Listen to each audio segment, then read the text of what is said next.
ఇప్పుడే జీ5 app download చేయండి. చూడండి మీ ఫేవరెట్ టీవీ షోస్ ఎప్పుడైనా ఎక్కడైనా. మా అమ్మ మీద మాత్రం నేరం పడకూడదు.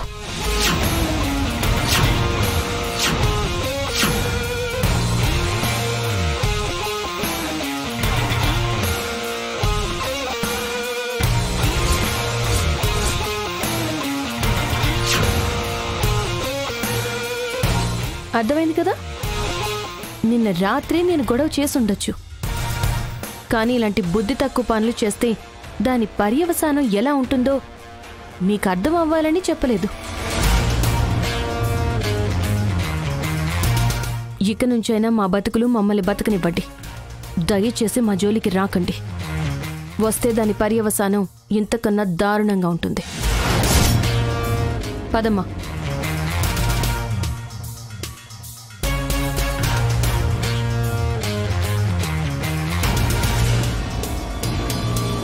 ఏటి సిస్టర్ ఇట్ట జరిగిపోనాది?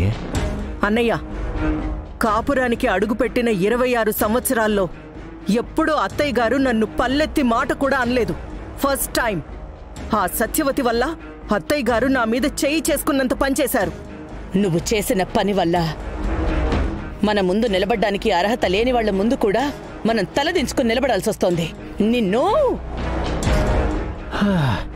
ఏమో సిస్టర్, నువ్వు కాబట్టి అత్తయ్య గారు వదిలేశారు. అది నేను దొరుకుంటే మావయ్య గారిలా మెడబట్టి గెంటేసి ఉండేవాళ్ళు. ఏదైతే ఏంలే, పోయాయి అనుకున్న నెయ్యి డబ్బాలు దొరికేసాయి. అయ్యో సిస్టర్, ఇందులో రేయలేదు, ఖాళీ. అన్నయ్య, డబ్బాలో నెయ్యి లేదు అంటే మనం పెట్టిన డబ్బాల్లో నెయ్యి కొట్టేసి ఖాళీ డబ్బాలు మన ఇంట్లో పెట్టారన్నమాట.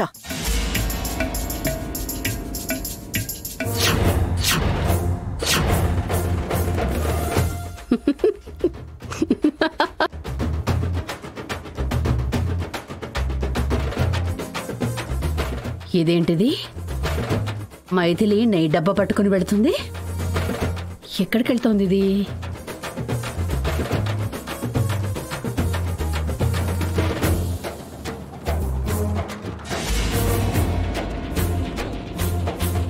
అమ్మ సుహాసిని, నన్ను దొంగగా నిరూపించడానికి, నా మీద దొంగతనం నేరం మోపడానికి నా ఇంట్లోనే నెయ్యి డబ్బాలు పెట్టావా?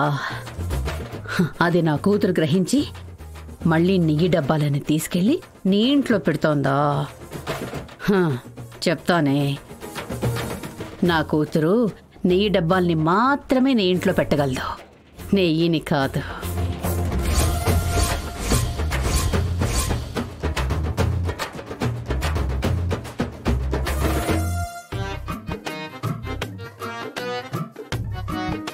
అమ్మయ్యా, మొత్తానికి మా అమ్మ మీద మచ్చపడకుండా కాపాడుకోగలిగాను.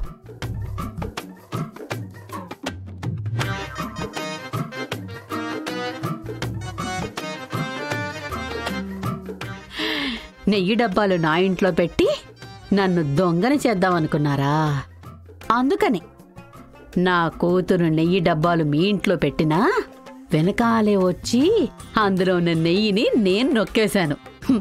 నా దొంగ ప్రొఫెషన్కి న్యాయం చేశాను. మనల్ని మోసం చేశారు సిస్టర్. వాళ్ళని వదిలిపెట్టనన్నయ్యా.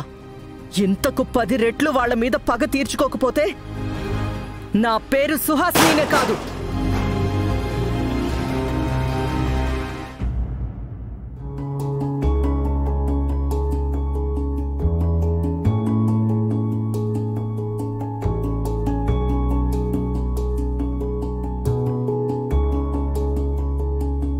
నిన్న అమ్మ మావయ్య కలిసి మైథిలి వాళ్ళ మీద దొంగతనం కేసు పెడదాం అనుకున్నారు.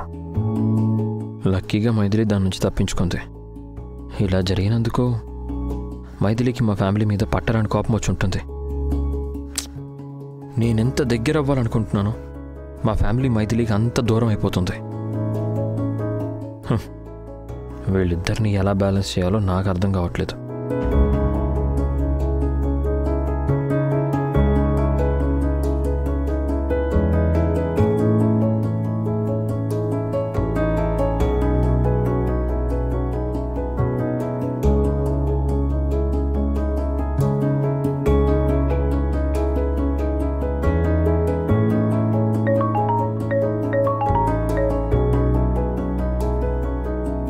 హలో సిరి చెప్పవే.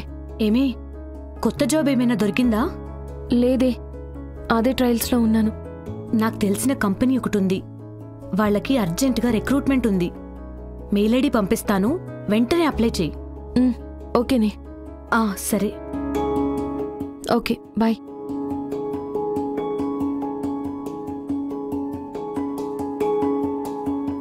మొత్తానికి మైథిలి ఫోన్ తీసుకొచ్చింది.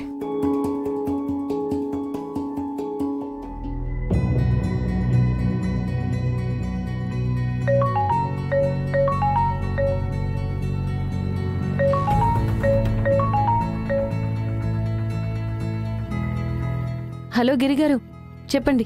హలో, నేను మీ ఎదురుగా ఉన్నానండి. ఇటు ఇటు ఇటు. హాయ్. జాబ్ ఏమైనా దొరికిందండి? ఇంకా లేదండి. మీరేమో మా కంపెనీలో చేయండి అంటే చేయను అంటారు. అందుకే మీకోసం ఒక జాబ్ సెట్ చేశాను. నిజమా అండి? నా కోసం జాబ్ చూసారా? అవునండి. IQMS అని ఒక సాఫ్ట్వేర్ కంపెనీ. దానికి మేనేజింగ్ డైరెక్టర్ నా ఫ్రెండే. మీ గురించి వాడికి చెప్పాను. థ్యాంక్ యూ అండి, థ్యాంక్ యూ వెరీ మచ్. నేనున్న పరిస్థితుల్లో ఉద్యోగం రాకపోతే ఐ కాంట్ ఇమాజిన్ అండి. I have so many responsibilities. Without job I can't imagine my future. Thank you అండి, థ్యాంక్స్ ఫర్ యువర్ సపోర్ట్. అయ్యో, మీరు ఇంతగా అడగాల. మీకోసం ఆల్రెడీ రికమెండ్ చేసి పెట్టాను. మీరు జాబ్కి వెళ్ళండి, మీకు జాబ్ పక్కా. థ్యాంక్ యూ గిరిగారు, థ్యాంక్ యూ సో మచ్. ఇప్పుడే బయలుదేరుతాను. ఓకే అండి, all the best. Thank you.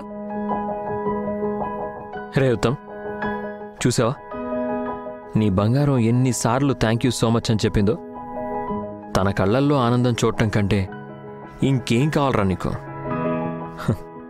I'm very happy.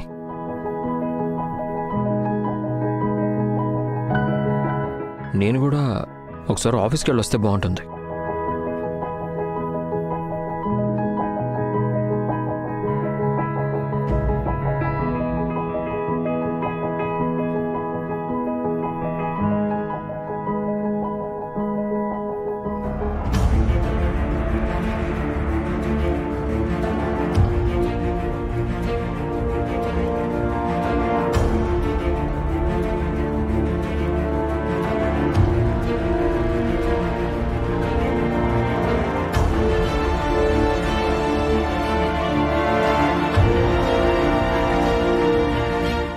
అమ్మా, అమ్మా.